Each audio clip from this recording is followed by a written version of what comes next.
I'm delighted to be here with Steevi Jaimz, ex-Tigertailz, at the 229 Club. It's a pretty special occasion tonight. Why is that, Steevi? It's actually the same month, 35 years ago, that Young and Crazy came out, which is it is a bit of a coincidence. I don't think it was planned like that, but yeah, unbelievably, 35 years to the month. And what are you going to be doing tonight then? We're doing, well, obviously the whole album, some solo stuff, a couple of covers, and I'll keep those a secret until we do them. Okay. But yeah, it's just like a fun show, you know. We just got together for this to have some fun like we used to.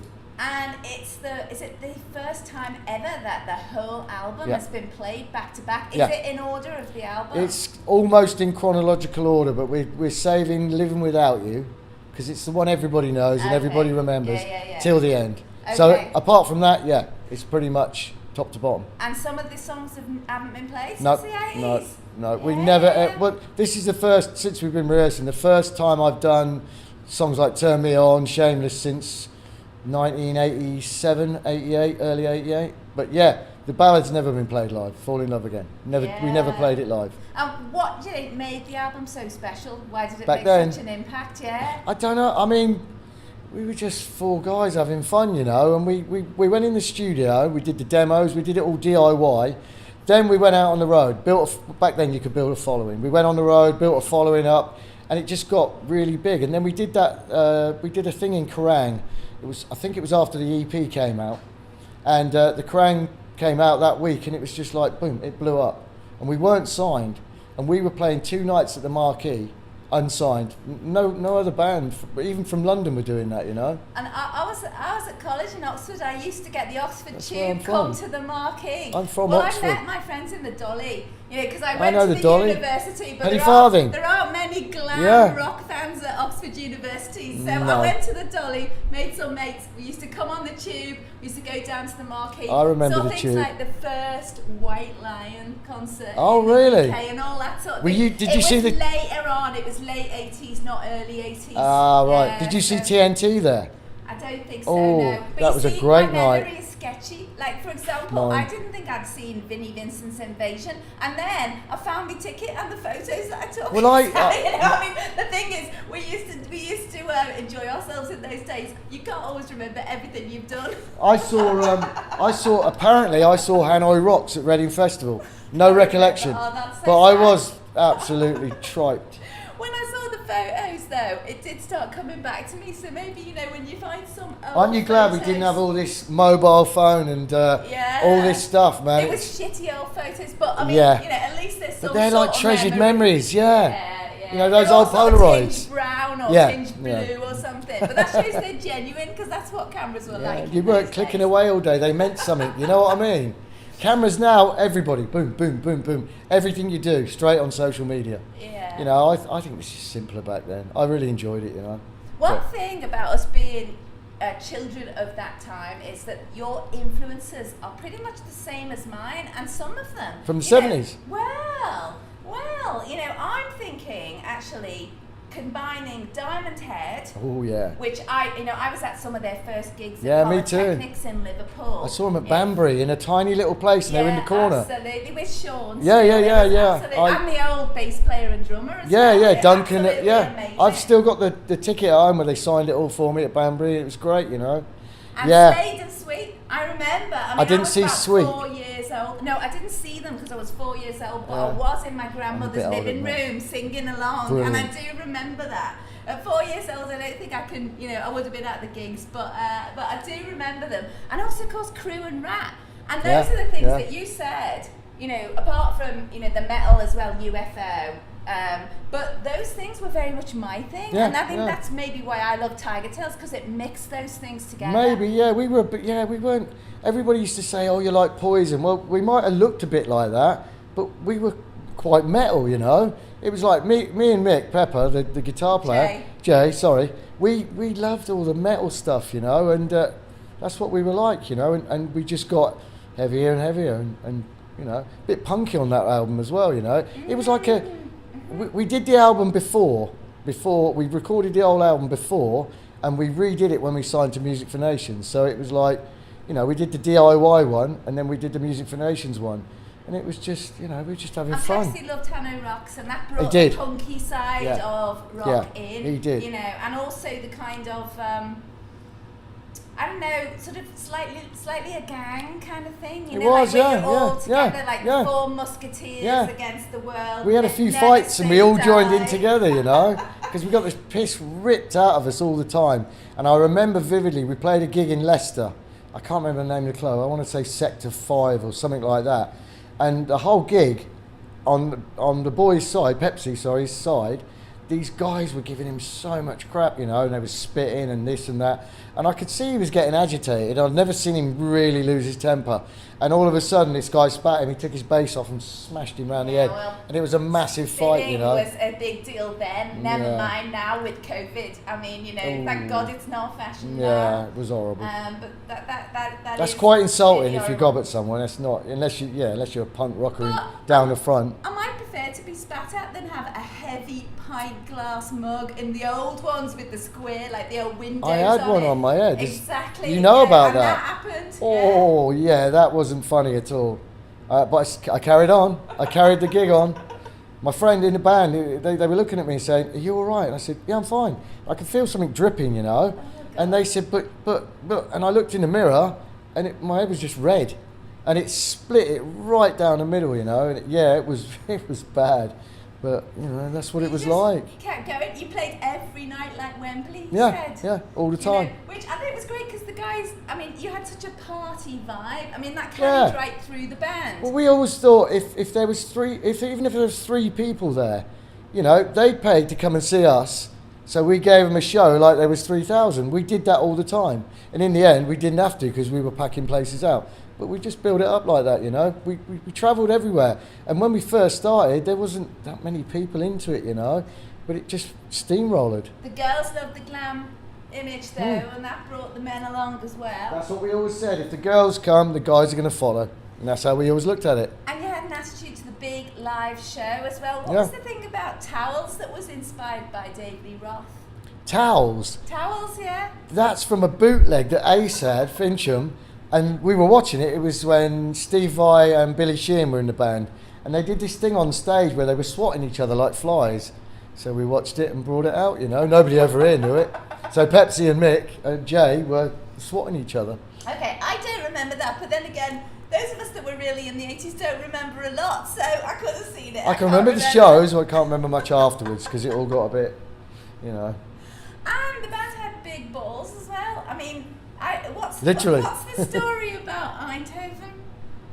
Oh, we went out there with Tokyo Blade because our manager was Tokyo Blade's manager, which is how I got Steve Pearce from Tokyo Blade to drum on our first demo, Shoot to Kill, which turned into the EP. We went out to Eindhoven with them, and we played the Dynamo Club, which was thrash metal everywhere, and we knew it was packed. It was really, really packed. It was quite a big club, and we just thought we'll go over the top. So I went out in a full pink costume with a massive pink boa, and luckily they were all little paper cups like I'm drinking out of, but the air was like confetti. They were just throwing them, but we won them over in the end. But you jumped into the audience. I jumped straight down in there. Yeah. That's what I was getting at with the big balls. They kind of respected that, you know, because everybody thought that's it. He's not coming back out of there, and yeah, I was just in there with him, headbanging, you know. And you wouldn't get on stage until your makeup was ready. So that made you all of late us, as well. Yeah, all of us, always. Not just you. Yeah, all of us, yeah. Oh, it was a nightmare, you know. It was like a tour it was Toy Town. You know, it made Spinal Tap look like, I don't know, Whitesnake. We were in a van and we were late and everything else, and they kept running in the room saying, "You guys have got to go on now." And we were all sat there going, "Nope, we're not ready. And that's what we did, you know. I can relate to that. I mean, you know what it's like. Thing, yeah. You know, if something goes wrong with your jacket, it's going to make you late. I mean, that's just the way things are. Absolutely.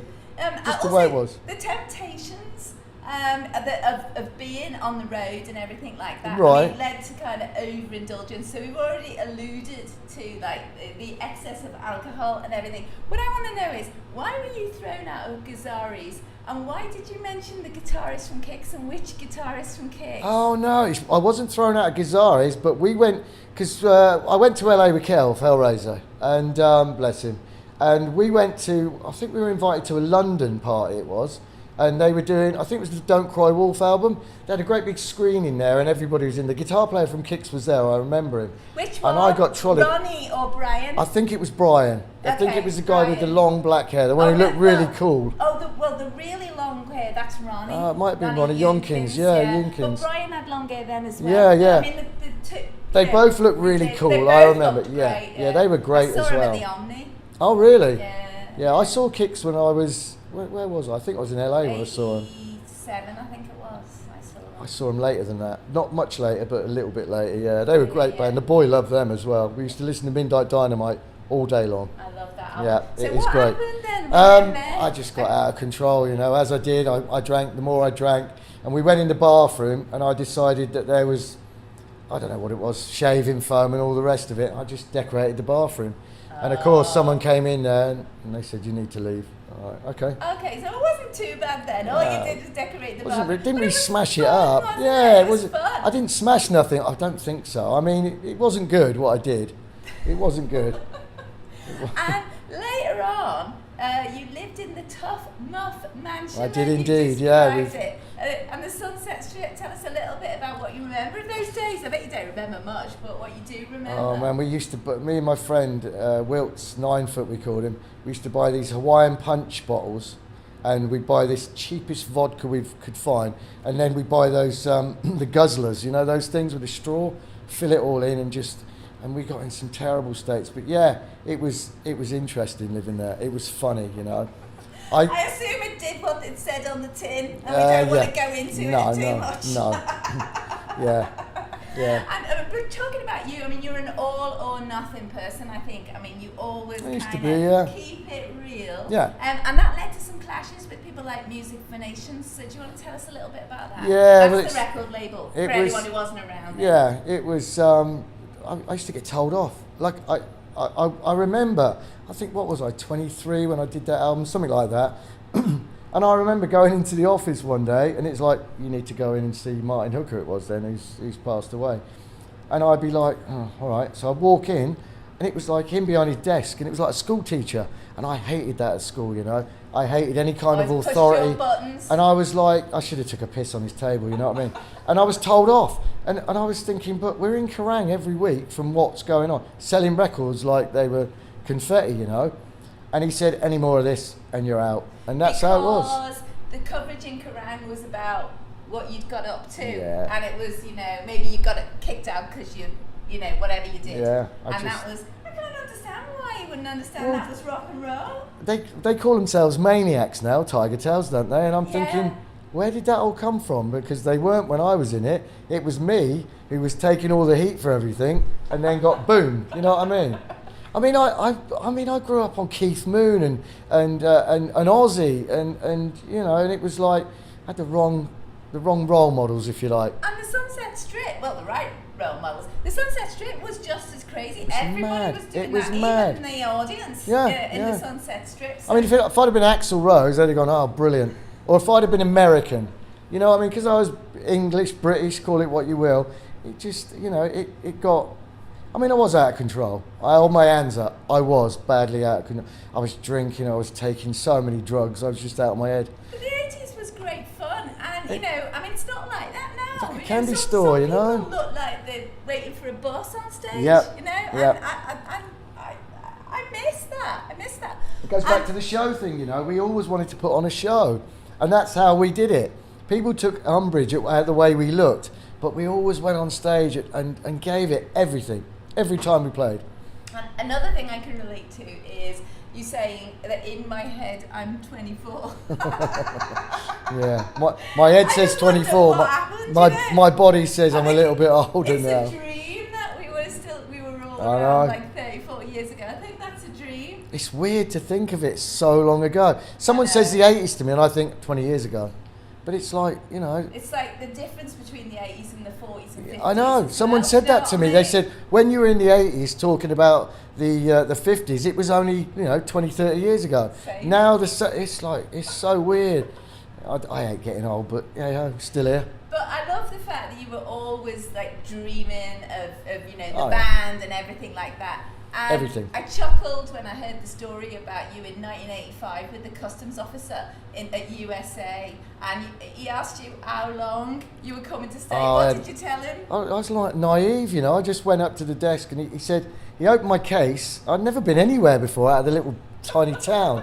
I opened my case and he said, "Are you in a rock and roll band?" I said, "No, that's my clothes. You know, it was just a leather jacket and a few bits and bobs." And he shut my case down. And I knew right then he was going to be an arse. You know what I mean? And he looked at me and he said, "How long are you planning to stay here?" And I said, "Indefinitely." I had no clue. And he just went. He let you in though? Yeah, he let me in. He told you only had 3 months. I think it was 3 months. Yeah. Normally you get 6. Yeah, he was an arse. He was an arsehole to me. Yeah. Right, I forget it was Boston or somewhere. Right. But yeah. Boston's very straight. Yeah, I mean, but this was 85. It's not like it is, you know, was in the 90s. It was a lot stricter. But my friend said, just say indefinitely, and so I did. And 3 months. You must have been pulling your leg there, but you were lucky because you overstayed your welcome. I overstayed quite a long way. And, yeah. you might have actually got put in prison these days. I mean, in those days, you could get away with a lot more as well. I mean, I was a bit, towards the end when I knew I'd gone over time, I was starting to get a bit worried, you know, because things were, you know, we were getting in a little bit of trouble here and there, and I thought, if the police, if they catch me out here, they're going to see my passport, they're going to see what it's stamped, and they're going to be like, you know, deported me or whatever. Well, they could have stopped you going back. Exactly. Probably, yeah, exactly. Which never happened. You never got. No, I was okay. Yeah, I went back quite a few times. I went back on a one-way ticket in 90, 91, 90. When I went, they want to see your return ticket. I didn't have one. I mean, I remember what it was like going there, right? I mean, I had a boyfriend with black spiky hair, like Nikki Sixx, and you know, as soon as we get off the plane, they'd want to be taking the heels off his Cuban boots. Yeah. To see if there was anything inside the heels of his Cuban boots. I put a bag of massive bag of Tetley tea, well, a box of Tetley tea bags in my case. They tipped them all out on the conveyor belt, and I'm like, what for? I didn't even know. They said, what are these? I said, they're tea bags. Tetley tea bags. That's it. I had a Madonna book in my luggage as well. The naked one. Sex book? Yeah, not the sex one. The one before that, with all the old Italian type photographs in it. And they were all there reading it. And they said, "You're in trouble now, boy." And I was like, "Well, what?" And then they started laughing, you know. And they said, "Oh yeah, Madonna." And I was like, "Okay." I think they kept that book actually. I never saw it again after that. I don't remember. Well, maybe that was the bribe. Maybe that's how you got it. I don't know, yeah. I mean, teabags remind me of the UK again and the Soho scene. And I caught the tail end of the Soho scene. Now, you were probably there when it was really going early on, when Hanno Rocks were there and everything. I wasn't there when they were there. I got there just kind of, when did I start going there? About 85, 86. So it was just a couple of years before me. Yeah. It wasn't that early, but I got there at the right time, you know what I mean? But then I got there at the wrong time because I got in so much trouble. Right. So it worked both ways, you know. I didn't get in so much trouble in Cardiff, but when I moved to London, I got in. That? I don't know. I just, you know, I lived in a bedsit in Cardiff and I just drank myself silly. And I stayed in there all week and just waited for rehearsals, waited for the clubs, and then came home. So in London you were out and about? I was out every night. Right, okay. Every club night, you know. And I was friends with people who got me in and because the San Maris was a members club then. And so you had to wait outside until someone would take you in. And we were only like 17. I mean, the thing is they never checked ID then. I got banned from there. I got banned from there. I got banned from the Ship. I got banned from the Marquee. I got banned from everywhere. What was the story about Sebastian Bach and how he ended up in Finchley? Tell us that one. Oh, Christ.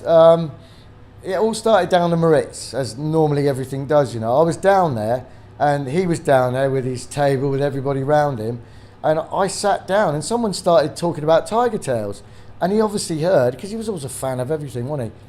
And he looked at me, and he said, "Stevie?" I said, yeah. And so I went and sat by him, and it all exploded from there. And then he wanted to go to Kelv's, because Kelv had a huge record collection, and he banged on and on and on. I was like, you know, it's 2 a.m. Don't care. What night was this? I think it was midweek. I think it was when they played the Astoria, or they may have played somewhere else, Hammersmith, I can't remember. But they were all down there, the whole lot, Skid Row. And he knew Kelv, he knew him well, but he'd never seen his record collection. So he just wanted to go over there. So we all had to get in a cab and take him to Kells. And when we got to Kells, it was 2 in the morning or 3 in the morning, and there was a window open in there. And because he's so big, he put his hand in like that, and Kells' partner at the time didn't care who he was, anything. And he said, "Hi, I want to see Kel. I'm Sebastian." And she just come to the window and she said, "I don't care who the fuck you are. If you don't leave now, I'm calling the police."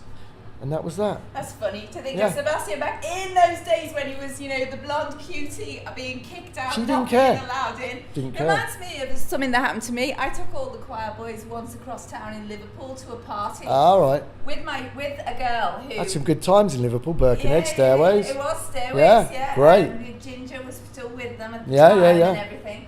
And there was a woman, and when we got there, she was the flatmate of the girl that I was friends with, and she kicked us all out. And then afterwards, a few years later, she said to me, "I can't believe I kicked the choir boys out of my flat," and she was kicking herself. But you can see how it happens, and she probably did kick herself when she realised what she'd done. Yes, I mean, well, it depends what time in the morning you go. We were taking the piss because she had to. Yeah, she probably had work the next day. She had work the next day, and she just didn't care who he was. As simple as that, Why did you call Pepsi the boy? Simple answer. Everybody asked me that because he was the youngest. He was the youngest. He was the and youngest. Why was he called Pepsi? Because that wasn't his real name, clearly. No. It was called Pepsi Tate. The Tate bit came from Sharon Tate. Oh right. And Pepsi was the drink. That's how he came up with it. Because he used to drink Pepsi, or?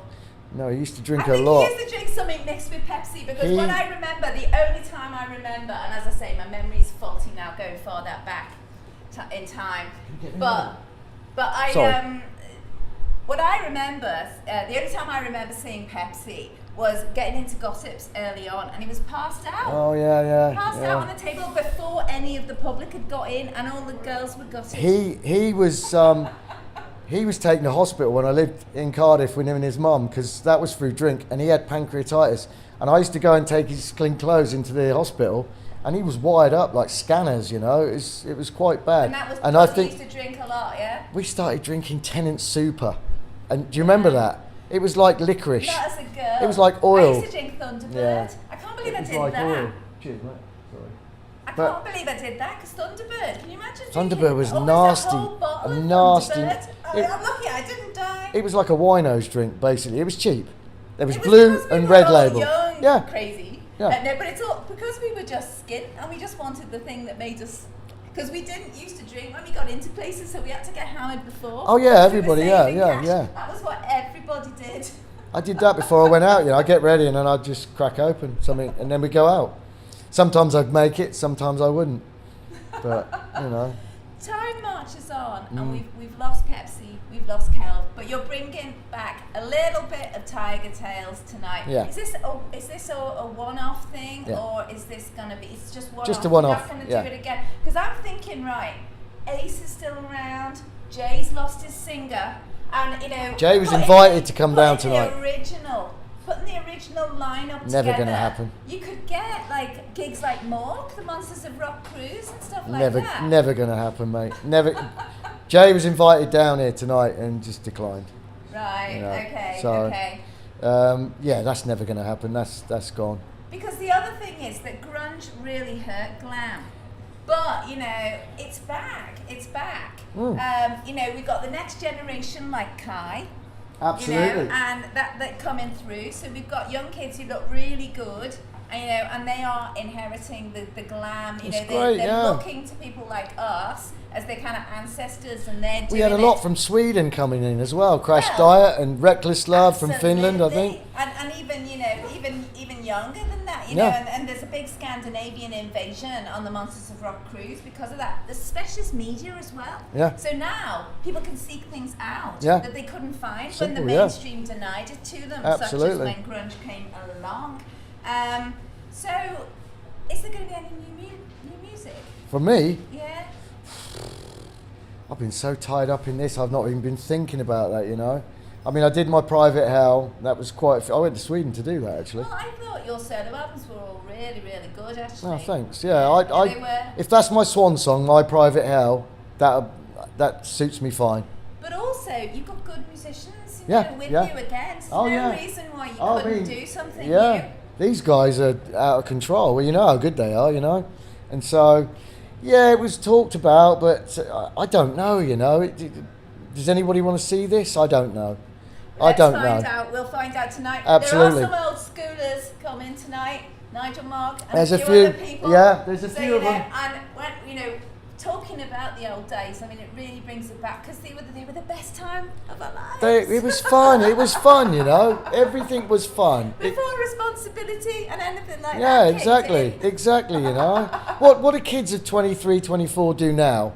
They just go out and get hammered anyway. We were doing it, but we were in bands, you know. Yeah, it was fantastic. It was a great so time. much. Yeah, I know. You do miss it a bit, you know what I mean? Absolutely. You put something on, you listen and you think, I remember hearing that in the clubs, and then so-and-so, so-and-so. And it all comes back, you know. So it's fantastic that you're doing this tonight. Thank you so much for making some time to talk to me. That's great, mate. I really appreciate you taking the time to talk to me.